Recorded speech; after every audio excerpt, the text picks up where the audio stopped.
سورہ مزمل۔ نام، پہلی ہی آیت کے لفظ المزمل کو اس سورت کا نام قرار دیا گیا ہے۔ یہ صرف نام ہے، اس کے مضامین کا عنوان نہیں ہے۔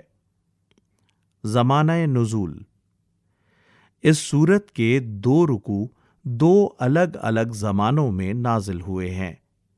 پہلا رکوع بالاتفاق مکی ہے۔ اس کے مضامین اور احادیث کی روایات دونوں سے یہی بات معلوم ہوتی ہے۔ رہا یہ سوال کہ یہ مکی زندگی کے کس دور میں نازل ہوا ہے، اس کا جواب ہمیں روایات سے تو نہیں ملتا، لیکن اس رکوع کے مضامین کی داخلی شہادت اس کا زمانہ متعین کرنے میں بڑی مدد دیتی ہے۔ اولاً اس میں رسول اللہ صلی اللہ علیہ وآلہ وسلم کو ہدایت فرمائی گئی ہے کہ آپ راتوں کو اٹھ کر اللہ کی عبادت کیا کریں، تاکہ آپ کے اندر نبوت کے بار عظیم کو اٹھانے اور اس کی ذمہ داریاں ادا کرنے کی قوت پیدا ہو۔ اس سے معلوم ہوا کہ یہ حکم حضور صلی اللہ علیہ وآلہ وسلم کی نبوت کے ابتدائی دور ہی میں نازل ہوا ہوگا، جبکہ اللہ تعالیٰ کی طرف سے اس منصب کے لیے آپ کی تربیت کی جا رہی تھی۔ ثانیاً اس میں حکم دیا گیا ہے کہ نماز تہجد میں آدھی آدھی رات یا اس سے کچھ کم و بیش قرآن مجید کی تلاوت کی جائے۔ یہ ارشاد خود بخود اس بات پر دلالت کرتا ہے کہ اس وقت قرآن مجید کا کم از کم اتنا حصہ نازل ہو چکا تھا کہ اس کی طویل قرأت کی جا سکے۔ ثالثاً اس میں رسول اللہ صلی اللہ علیہ وآلہ وسلم کو مخالفین کی زیادتیوں پر صبر کی تلقین کی گئی ہے اور کفار مکہ کو عذاب کی دھمکی دی گئی ہے۔ اس سے ظاہر ہوتا ہے کہ یہ رکوع اس زمانے میں نازل ہوا ہے جب رسول اللہ صلی اللہ علیہ وآلہ وسلم اسلام کی اعلانیہ تبلیغ شروع کر چکے تھے اور مکے میں آپ کی مخالفت زور پکڑ چکی تھی۔ دوسرے رکوع کے متعلق اگرچہ بہت سے مفسرین نے یہ خیال ظاہر کیا ہے کہ وہ بھی مکہ ہی میں نازل ہوا ہے، لیکن بعض دوسرے مفسرین نے اسے مدنی قرار دیا ہے، اور اس رکوع کے مضامین سے اسی خیال کی تائید ہوتی ہے، کیونکہ اس میں قتال فی سبیل اللہ کا ذکر ہے، اور ظاہر ہے کہ مکہ میں اس کا کوئی سوال پیدا نہ ہوتا تھا، اور اس میں فرض زکوٰۃ ادا کرنے کا بھی حکم دیا گیا ہے، اور یہ بات ثابت ہے کہ زکوٰۃ ایک مخصوص شرح اور نصاب کے ساتھ مدینے میں فرض ہوئی ہے۔ موضوع اور مضامین، پہلی 7 آیات میں رسول اللہ صلی اللہ علیہ وآلہ وسلم کو حکم دیا گیا ہے کہ جس کار عظیم کا بار آپ پر ڈالا گیا ہے، اس کی ذمہ داریاں سنبھالنے کے لیے آپ اپنے آپ کو تیار کریں، اور اس کی عملی صورت یہ بتائی گئی ہے کہ راتوں کو اٹھ کر آپ آدھی آدھی رات یا اس سے کچھ کم و بیش نماز پڑھا کریں۔ آیت 8 سے 14 تک حضور صلی اللہ علیہ وآلہ وسلم کو تلقین کی گئی ہے کہ سب سے کٹ کر اس خدا کے ہو رہیں جو ساری کائنات کا مالک ہے، اپنے سارے معاملات اسی کے سپرد کر کے مطمئن ہو جائیں۔ مخالفین جو باتیں آپ کے خلاف بنا رہے ہیں، ان پر صبر کریں، ان کے منہ نہ لگیں اور ان کا معاملہ خدا پر چھوڑ دیں کہ وہی ان سے نمٹ لے گا۔ اس کے بعد آیات 15 سے 19 تک مکے کے ان لوگوں کو جو رسول اللہ صلی اللہ علیہ وآلہ وسلم کی مخالفت کر رہے تھے متنبہ کیا گیا ہے کہ ہم نے اسی طرح تمہاری طرف ایک رسول بھیجا ہے جس طرح فرعون کی طرف بھیجا تھا۔ پھر دیکھ لو کہ جب فرعون نے اللہ کے رسول کی بات نہ مانی تو وہ کس انجام سے دوچار ہوا۔ اگر فرض کر لو کہ دنیا میں تم پر کوئی عذاب نہ آیا تو قیامت کے روز تم کفر کی سزا سے کیسے بچ نکلو گے؟ یہ پہلے رکوع کے مضامین ہیں۔ دوسرا رکوع حضرت سعید بن جبیر کی روایت کے مطابق اس کے 10 سال بعد نازل ہوا اور اس میں نماز تہجد کے متعلق اس ابتدائی حکم کے اندر تخفیف کر دی گئی جو پہلے رکوع کے آغاز میں دیا گیا تھا۔ اب یہ حکم دیا گیا کہ جہاں تک تہجد کی نماز کا تعلق ہے وہ تو جتنی بآسانی پڑھی جا سکے پڑھ لیا کرو، لیکن مسلمانوں کو اصل اہتمام جس چیز کا کرنا چاہیے وہ یہ ہے کہ 5 وقتہ فرض نماز پوری پابندی کے ساتھ قائم رکھیں، فریضہ زکوٰۃ ٹھیک ٹھیک ادا کرتے رہیں اور اللہ کی راہ میں اپنا مال خلوص نیت کے ساتھ صرف کریں۔ آخر میں مسلمانوں کو تلقین کی گئی ہے کہ جو بھلائی کے کام تم دنیا میں انجام دو گے وہ ضائع نہیں جائیں گے، بلکہ ان کی حیثیت اس سامان کی سی ہے جو ایک مسافر اپنی مستقل قیام گاہ پر پہلے سے بھیج دیتا ہے۔ اللہ کے ہاں پہنچ کر تم وہ سب کچھ موجود پاؤ گے جو دنیا میں تم نے آگے روانہ کیا ہے، اور یہ پیشگی سامان نہ صرف یہ کہ اس سامان سے بہت بہتر ہے جو تمہیں دنیا ہی میں چھوڑ جانا ہے، بلکہ اللہ کے ہاں تمہیں اپنے بھیجے ہوئے اصل مال سے بڑھ کر بہت بڑا اجر بھی ملے گا۔ بسم اللہ الرحمن الرحیم۔ اللہ کے نام سے جو بے انتہا مہربان اور رحم فرمانے والا ہے۔ یا ایہا المزمل، اے اوڑھ لپیٹ کر سونے والے، قم اللیل الا قلیلا، رات کو نماز میں کھڑے رہا کرو مگر کم، نصفہ او انقص منہ قلیلا، آدھی رات او زد علیہ ورتل القرآن ترتیلا، یا اس سے کچھ کم کر لو یا اس سے کچھ زیادہ بڑھا دو اور قرآن کو خوب ٹھہر ٹھہر کر پڑھو۔ انا سنلقی علیک قولا ثقیلا، ہم تم پر ایک بھاری کلام نازل کرنے والے ہیں۔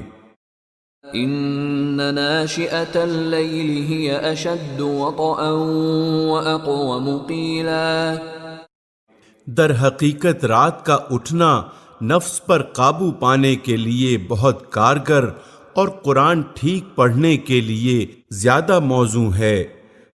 ان لک فی النہار سبحا طویلا، دن کے اوقات میں تو تمہارے لیے بہت مصروفیات ہیں۔ واذکر اسم ربک وتبتل الیہ تبتیلا، اپنے رب کے نام کا ذکر کیا کرو اور سب سے کٹ کر اسی کے ہو رہو۔ رب المشرق والمغرب لا الہ الا هو فاتخذہ وکیلا، وہ مشرق و مغرب کا مالک ہے، اس کے سوا کوئی خدا نہیں ہے، لہذا اسی کو اپنا وکیل بنا لو۔ وکیل اس شخص کو کہتے ہیں جس پر اعتماد کر کے کوئی شخص اپنا معاملہ اس کے سپرد کر دے۔ قریب قریب اسی معنی میں اردو زبان میں وکیل کا لفظ اس شخص کے لیے استعمال ہوتا ہے جس کے حوالے اپنا مقدمہ کر کے ایک آدمی مطمئن ہو جاتا ہے کہ اس کی طرف سے وہ اچھی طرح مقدمہ لڑے گا اور اسے خود اپنا مقدمہ لڑنے کی حاجت نہ رہے گی۔ واصبر على ما يقولون واهجرهم هجرا جميلا۔ اور جو باتیں لوگ بنا رہے ہیں ان پر صبر کرو اور شرافت کے ساتھ ان سے الگ ہو جاؤ۔ الگ ہو جاؤ کا مطلب یہ نہیں ہے کہ ان سے مقاطعہ کر کے اپنی تبلیغ بند کر دو، بلکہ اس کا مطلب یہ ہے کہ ان کے منہ نہ لگو، ان کی بے ہدگیوں کو بالکل نظر انداز کر دو اور ان کی کسی بدتمیزی کا جواب نہ دو۔ پھر یہ احتراز بھی کسی غم اور غصے اور جھنجھلاہٹ کے ساتھ نہ ہو، بلکہ اس طرح کا احتراز ہو جس طرح ایک شریف آدمی کسی بازاری آدمی کی گالی سن کر نظر انداز کر دیتا ہے اور دل پر میل تک نہیں آنے دیتا۔ وَذَرْنِي وَالْمُكَذِّبِينَ أُولِي النَّعْمَةِ وَمَهِّلْهُمْ قَلِيلًا۔ ان جھٹلانے والے خوشحال لوگوں سے نمٹنے کا کام تم مجھ پر چھوڑ دو اور انہیں ذرا کچھ دیر اسی حالت پر رہنے دو۔ إِنَّ لَدَيْنَا أَنكَالًا وَجَحِيمًا۔ ہمارے پاس ان کے لیے بھاری بیڑیاں ہیں اور بھڑکتی ہوئی آگ، وَطَعَامًا ذَا غُصَّةٍ وَعَذَابًا أَلِيمًا۔ اور حلق میں پھنسنے والا کھانا اور دردناک عذاب۔ يَوْمَ تَرْجُفُ الْأَرْضُ وَالْجِبَالُ وَكَانَتِ الْجِبَالُ كَثِيبًا مَهِيلًا۔ یہ اس دن ہوگا جب زمین اور پہاڑ لرز اٹھیں گے اور پہاڑوں کا حال ایسا ہو جائے گا جیسے ریت کے ڈھیر ہیں جو بکھرے جا رہے ہیں۔ إِنَّا أَرْسَلْنَا إِلَيْكُمْ رَسُولًا شَاهِدًا عَلَيْكُمْ كَمَا أَرْسَلْنَا إِلَى فِرْعَوْنَ رَسُولًا۔ تم لوگوں کے پاس اب مکہ کے ان کفار کو خطاب کیا جا رہا ہے جو رسول اللہ صلی اللہ علیہ وآلہ وسلم کو جھٹلا رہے تھے اور آپ کی مخالفت میں سرگرم تھے۔ ہم نے اسی طرح ایک رسول تم پر گواہ بنا کر بھیجا ہے جس طرح ہم نے فرعون کی طرف ایک رسول بھیجا تھا۔ فَعَصَى فِرْعَوْنُ الرَّسُولَ فَأَخَذْنَاهُ أَخْذًا وَبِيلًا۔ پھر دیکھ لو جب فرعون نے اس رسول کی بات نہ مانی تو ہم نے اس کو بڑی سختی کے ساتھ پکڑ لیا۔ فَكَيْفَ تَتَّقُونَ إِن كَفَرْتُمْ يَوْمًا يَجْعَلُ الْوِلْدَانَ شِيبًا۔ اگر تم ماننے سے انکار کرو گے تو اس دن کیسے بچ جاؤ گے جو بچوں کو بوڑھا کر دے گا۔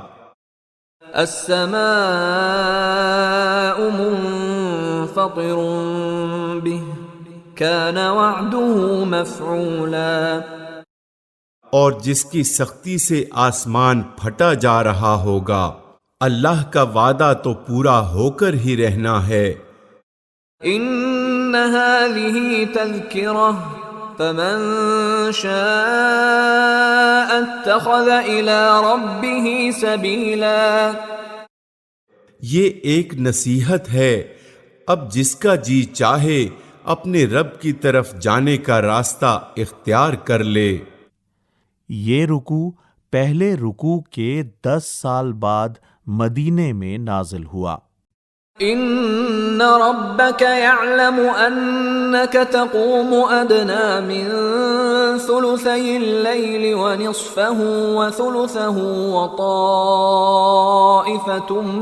من الذين معك والله يقدر الليل والنهار علم أن لن تحصوه فتاب عليكم فاقرؤوا ما تيسر من القرآن علم أن سيكون منكم مرضى وآخرون يضربون في الأرض يبتغون من فضل الله وآخرون يقاتلون في سبيل الله فاقرؤوا ما تيسر منه وأقيموا الصلاة وآتوا الزكاة وأقرضوا الله قرضا حسنا وما تقدموا لأنفسكم من خير تجدوه عند الله هو خيرا وأعظم أجرا واستغفروا الله إن الله غفور رحيم۔ اے نبی، تمہارا رب جانتا ہے کہ تم کبھی 2/3 رات کے قریب اور کبھی آدھی رات اور کبھی 1/3 رات عبادت میں کھڑے رہتے ہو، اور تمہارے ساتھیوں میں سے بھی ایک گروہ یہ عمل کرتا ہے۔ اللہ ہی رات اور دن کے اوقات کا حساب رکھتا ہے، اسے معلوم ہے کہ تم لوگ اوقات کا ٹھیک شمار نہیں کر سکتے، لہذا اس نے تم پر مہربانی فرمائی۔ اب جتنا قرآن آسانی سے پڑھ سکتے ہو پڑھ لیا کرو۔ چونکہ نماز میں طول زیادہ تر قرآن کی طویل قرات ہی سے ہوتا ہے، اس لیے فرمایا کہ تہجد کی نماز میں جتنا قرآن بسہولت پڑھ سکو پڑھ لیا کرو، اس سے نماز کی طوالت میں آپ سے آپ تخفیف ہو جائے گی۔ اسے معلوم ہے کہ تم میں سے کچھ مریض ہوں گے، کچھ دوسرے لوگ اللہ کے فضل کی تلاش میں سفر کرتے ہیں، اور کچھ اور لوگ اللہ کی راہ میں جنگ کرتے ہیں، پس جتنا قرآن بآسانی پڑھا جا سکے پڑھ لیا کرو، نماز قائم کرو، زکوٰۃ دو۔ مفسرین کا اس پر اتفاق ہے کہ اس سے مراد 5 وقتہ فرض نماز اور فرض زکوٰۃ ادا کرنا ہے۔ اور اللہ کو اچھا قرض دیتے رہو، جو کچھ بھلائی تم اپنے لیے آگے بھیجو گے اسے اللہ کے ہاں موجود پاؤ گے، وہی زیادہ بہتر ہے اور اس کا اجر بہت بڑا ہے۔ اللہ سے مغفرت مانگتے رہو، بے شک اللہ بڑا غفور و رحیم ہے۔